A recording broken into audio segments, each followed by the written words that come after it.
오늘 소개해드릴 사건은 미국 명문대에서 일어난 예일대 벽속 여자 사건입니다. 미국 코네티컷주 뉴헤븐시에 있는 예일대학은 세계적으로 유명한 연구 중심 사립대학으로서 미국에서 세 번째 순위의 세계 초일류 명문대였습니다. 오늘 우리가 소개할 주인공인 이들은 바로 예일대 학생이었죠. 그는 베트남계 미국인으로 1985년 미국 캘리포니아의 세인트호시에서 태어났습니다. 그녀는 어려서부터 영재손이었는데 생물의학 연구자가 되는 것을 꿈꿔왔었죠.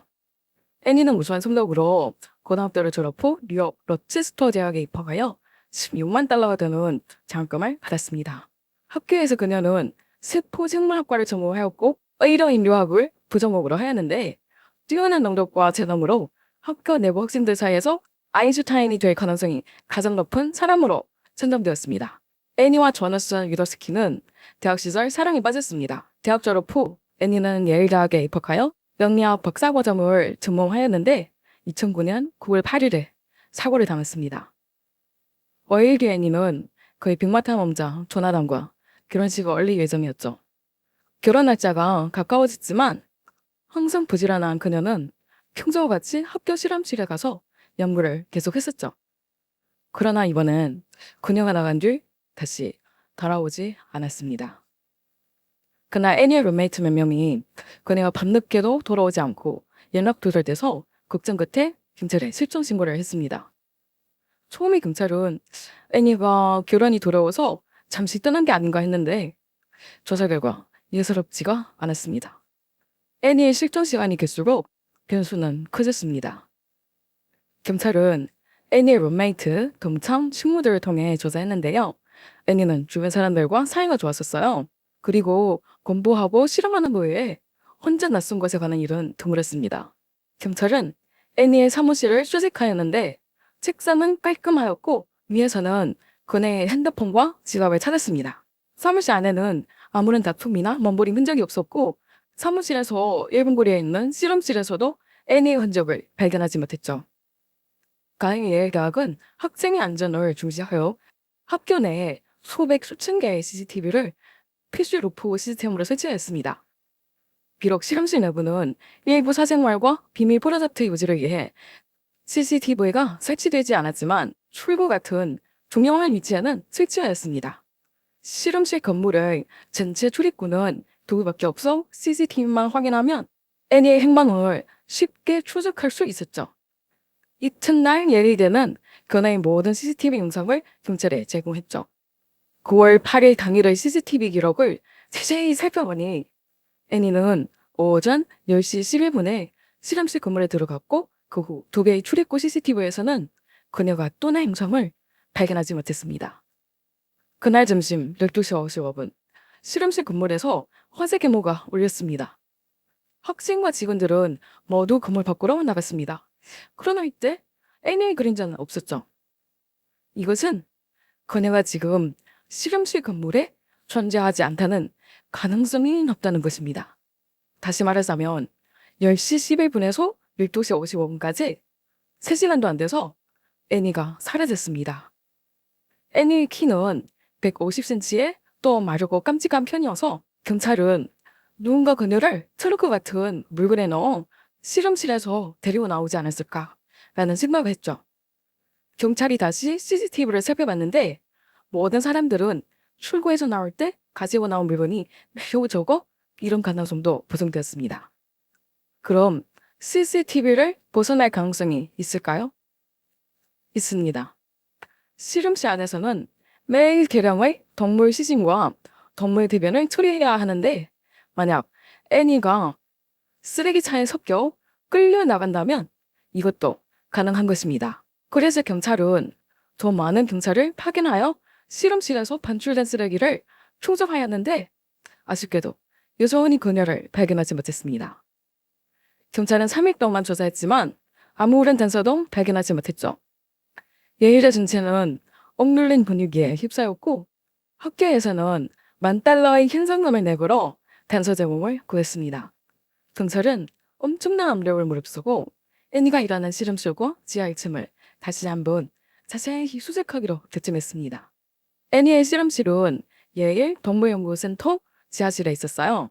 지하실로 들어가자마자 코를 찌르는 냄새가 풍겨왔습니다. 이곳에는 많은 동물을 사육해서 의사와 학생들이 실험용으로 사용하기 때문이었죠. 지하실 구조는 아주 복잡하고 여기저기 잡동산이 쌓여 있었죠. 경찰의 설명에 따르면 여기는 지하묘지 느낌이었습니다. 이번 수사의 경찰은 또 하나의 법학팀을 구성해서 가입하여 수사 인원은 100명에 달했습니다. 그들은 5개 팀으로 나눠서 애니의 실험실부터 근처 실험실까지 하나하나 검사하기 시작했습니다. 드디어 이번 수색대원들은 애니의 실험실 문에서 붉은 흔적을 발견했습니다. 또 실험실 천장에서 고무 장갑과 흰색 양말을 찾았는데요. 그 위에는 모두 붉은 흔적이 묻혀 있었어요. 흰색 양말은 애니가 실종되기 전에 신었던 것이죠. 그리고 또 붉은 흔적이 묻힌 노란색 실험복을 찾았습니다. 뒤이어 수사관들은 뜻밖의 다른 실험실에서 작은 구슬 하나를 발견했는데 목걸이에서 떨어진 것 같았어요. CCTV 기록을 확인했는데 구슬은 애니 것으로 확인됐습니다. 그 후 수사관들은 작은 방의 문을 열었는데 갑자기 고약한 냄새가 나타났습니다. 주위를 둘러보면 작은 방에는 사람 숨길 곳이 없었어요. 냄새의 출처를 확인하기 위해 경찰은 경찰견을 데려왔습니다. 경찰견이 한 벽을 향해 짚기 시작했습니다. 이 벽에는 구멍이 하나 있었는데 컴퓨터의 모니터와 크기가 비슷했었죠. 파이프를 수리하기 위해 남겨놓은 건데요. 위엔 스테인리스 강 패널도 설치되어 있었습니다. 경찰이 패널에 있는 볼트를 천천히 틀어 여는 순간 방 안의 모든 사람들은 눈앞의 광경에 놀랐습니다. 애니는 좁은 병 안에 거꾸로 매달려 있었고 발에는 양말 한 짝만 있었어요. 그리고 손에는 파란색 장갑이 껴져 있었습니다. 애니의 부검에 따르면 그의 혀혈과 전조골은 전부 걸쳐되었고 사망 원인은 질식이었는데요. 누군가가 졸린 것으로 보였습니다. 또 팬티가 무릎 밑에 있었고 위에는 정액이 있었어요. 상의도 가슴 위에 올려져 있었고요. 애니를 찾은 날은 바로 그녀의 결혼식 날이었습니다. 친척과 지인들은 빨리 신부가 나타났음을 기대하고 있었지만 결혼식이 장례식으로 바뀌었다는 결과에 납득이 어려웠습니다. 예일의 실험실은요. 신문 식별 카드를 소지한 본학교 인원만 출입할 수가 있었어요. 또 각 식별 카드의 권한에 따라 특정 실험실 문만 열 수가 있었습니다. 법인이 살인 후 CCTV를 피해 애니를 이런 은밀한 곳에 숨기고 장갑과 양말을 천장에 숨겼다는 것은 법인이 이 실험실을 자유롭게 드나들 수 있고 실험실 구조에 익숙한 사람이라는 것을 말해줍니다. 사실 애니가 실종된 지 이틀 만에 경찰은 3명의 용의자에 대해 조사하였습니다. 첫 번째, 동물 실험실 담당 기술자 레이먼드 클라크. 두 번째, 설비 애프터 서비스원 레리 고드프리. 세 번째, 애니의 약혼자 조나선 유더스키. 첫 번째 용의자 레이먼드는 그 당시 24살이었고 주로 실험 동물을 유지하고 애니가 참여한 프로젝트 실험실을 청소하는 것이었어요. 그는 애니와 실험용 쥐를 다루는 방식에 대해 다툼이 있었어요. 그리고 얘에 대해서 오랫동안 근무하여 실험실 전체에 대해 잘 알고 있었죠. 그의 출입카드 권한도 비교적 넓었고 애니가 일하는 실험실을 포함한 여러 실험실을 자유롭게 출입할 수 있었습니다. 경찰은 레이먼드에 대해 질문했습니다. 레이먼드는 다음과 같이 대답했죠. 저는 아침 7시에 실험실에 도착했고 오전 10시 38분에 애니가 실험실에 들어가는 걸 봤어요. 그리고 일주일 전분에 애니가 실험실을 떠나는 걸 봤는데 어디에 갔는지는 모르겠어요. 그리고 저는 12시 55분에 화재 근무가 걸렸을 때 건물 밖으로 나갔다 다시 들어갔죠. 오후 4시엔 건물을 나와 집으로 돌아갔어요. 경찰은 CCTV를 통해 레이먼드가 제시한 시점이 모두 맞았다는 걸 확인했지만 레이먼드가 실험실 건물을 떠난 후 길 건너편에서 앉아 있었다고는 말하지 않았습니다. CCTV를 보면 그는 무슨 걱정부리가 있었던 것 같았어요. 하지만 이것은 아무것도 증명할 수 없었죠. 그리고 주변 동료들도 그에 대해 평가가 아주 좋아서 그의 모발과 타액 등 샘플을 채취한 후 보냈어요. 두 번째 용의자 레이아는 임시직인데요. 이날 실험실의 조명 설비를 교체하러 왔는데 출입카드 권한도 넓었고 실험실의 각 지붕과 파이프를 잘 알고 있었죠. 애니의 시신이 은밀하게 숨겨져 있었기 때문에 용의자 대상이었습니다. 레이아는 경찰의 질문에 저는 NI 실험실에 잠시 들어간 적이 있었어요. 그때 대략 11시가 넘었었는데요. 화재 경보가 울리자 저는 사람들을 따라 뛰어나왔었어요. 경보가 해제되고 저는 다시 실험실로 돌아와 남은 작업을 마쳐 오후 2시 30분에 실험실에 떠났어요. 라고 대답했습니다. 경찰은 CCTV로 확인 후 의문점이 없어 글을 내보냈습니다. 세 번째 용의자는 애니의 역혼자 조나단이었습니다. 경찰의 사건 수사 경험에 근거하면 이런 배우자 한 명이 살해당했을 때 다른 한 명은 자연스럽게 혐의를 받기 때문입니다. 하지만 조사 결과 조나단은 완벽한 알리바이를 가지고 있어 혐의가 벗겨졌습니다. 경찰은 모든 용의자를 조사 후 배제하였습니다. 그들은 다시 애니의 실험실을 드나든 모든 사람들을 조사하기로 결정했어요. 경찰은 애니 실험실 출입문 카드 출입 기록을 수집하였는데 이상한 상황을 발견했습니다. 실험실 실험 건물을 유지하는 용의자 레이먼드는 뜻밖에도 짧은 시간 내에 실험실을 11차례나 드나들었어요. 이 비상적인 현상에 대해 경찰 측은 집중하여 조사를 진행했습니다. 이로 인해 새로운 단서가 생겼습니다. 실험실 출입 규정에 따르면 모든 사람이 실험실에 들어갈 때 문 옆에 있는 체크리스트에 사인을 해야 됐어요. 모든 체크리스트 확인 결과 애니는 항상 초록색 펜을 사용했고 레이먼드는 블랙 펜을 사용했는데 그는 갑자기 초록색 펜으로 바꿨어요. 애니는 초록색 펜을 가져갔다는 의심을 할 수밖에 없었죠. 이어 경찰은 레이먼드의 모든 CCTV 화면을 다시 확인하였습니다. 실험실 통로의 CCTV에 따르면 영상 속 레이먼드는 파란색 작업복을 입고 겉에는 노란색 실험복을 입었었는데요. 노란색 실험복은 경찰이 전에 발견한 빨간색 흔적이 있는 실험복과 일치하였습니다. 그가 실험복을 입고 범죄를 저지른 후 버린 것으로 추정되었어요. 또 건물 출입구 CCTV를 보면 화재 경보가 울린 후 레이먼드는 빌딩에서 나온 적이 있었는데 이때 그의 파란색 작업복에는 빨간색 흔적이 있었어요. 경보 해제 후 그가 다시 빌딩으로 들어갔을 때에는 작업복의 흔적이 없어졌습니다. 이것은 그가 옷을 갈아입었다는 걸 설명하는 거죠. 현재 확보된 증거에 따라 경찰은 레이먼드를 유일한 용의자로 주목하였습니다. 하지만 확보된 증거로만 그를 법인이라고 혹증할 수는 없었습니다.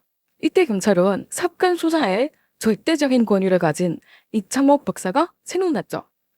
마침 이창호 박사는 코네티켓주에 거주하고 있어서 바로 현장에 도착하여 현장에서 발견된 물증에 대해 DNA 채취를 진행했습니다. DNA 검사 결과 출석펜, 실험복, 흰색 양말에는 애니와 레이먼드 두 사람의 DNA가 전부 있다는 것을 확인했습니다. 이창호 박사는 지금 DNA 결과는 레이먼드가 아무리 개변을 해도 애니를 살해했다는 증거여서 사실을 부인할 수 없다고 말했습니다. 경찰은 레이먼드를 살인 혐의로 체포 준비하여 2009년 9월 18일 8시 25분에 예일 대학에서 30마일이 떨어진 여관에서 레이먼드를 체포하였습니다. 법원은 300만 달러인 높은 보석금을 설정하여 체포된 레이먼드가 지불할 능력이 없어 코네티컷주의 어떤 교도소에서 수감될 수밖에 없었습니다. 2009년 10월 6일 코네티컷주의 고등법원은 정식으로 사건을 심리하였습니다. 심리적 레이먼드는 모해 혐의에 대해서는 헌변하지 않았습니다. 그는 법정 내서 피해자 애니의 약혼자 조나단에게 미안함을 표시했고 판결이 내리기 전에는 피해자의 가족에게 다시 사죄를 했습니다. 그는 저는 제 행동에 대해 모든 책임을 지겠습니다. 애니의 죽음에 대해 책임을 지겠습니다. 저는 애니를 사랑하고 관심하는 모든 사람들에게 큰 고통을 주었습니다. 라고 말했습니다. 그러나 그는 처벌 선고받을 때까지 애니를 살해한 이유를 말하지 않았습니다. 2011년 3월 17일 레이먼드는 유죄를 인정했지만 경찰이 고발한 신범미수 협의에 대해서는 유죄를 부인해 결국 44년형을 선고받았습니다. 이 사건 관련 또 다른 이상한 점이 있었는데 바로 레이먼드의 범행 동기입니다. 레이먼드 전 여친의 말에 따르면 레이먼드는 매우 이상한 사람이었어요. 처음 그를 만났을 때는 그는 순하고 따뜻했었죠. 근데 시간이 지나자 저에게 사사건건 관습을 하더라고요. 예를 들면 무엇을 입고 무엇을 하고 어떤 친구를 사귀는지 등등이요. 그 사람과 오래 사귄 사람들만 그가 통제욕이 매우 강하다는 걸 알 수 있었죠. 그 후 경찰 조사 결과 레이먼드는 애니를 짝사랑했다는 것을 추측하였습니다. 그날 동료가 전달한 이메일 한 통을 받았는데 애니가 곧 결혼하여 바빠질 거라는 내용이었어요. 레이먼드는요, 이메일 내용을 보고 제 감정에 이기지 못해 실험실에서 애니를 감나하려다가 애니의 강한 반응에 결국 다툼해서 애니를 살해했습니다. 마침 그날 실험실의 어떤 과학장치에서 대량의 증기가 방출되었는데 화재 햄버거를 먹으러 실험실에 있던 모든 사람이 당황하여 서두르자 레이먼드는 할 수 없이 애니를 벽속에 숨겼던 것 같습니다. 사건 발생 후 학교 학생들은 오랫동안 혼자 자습도 못하고 혼자 실험도 못했습니다. 안전하고 즐기러웠던 캠퍼스는 긴장하고 압박한 분위기로 지었습니다. 그 후 예일 대학은 교내 안전을 개선하기 위해 여러 가지 절차를 발표하였고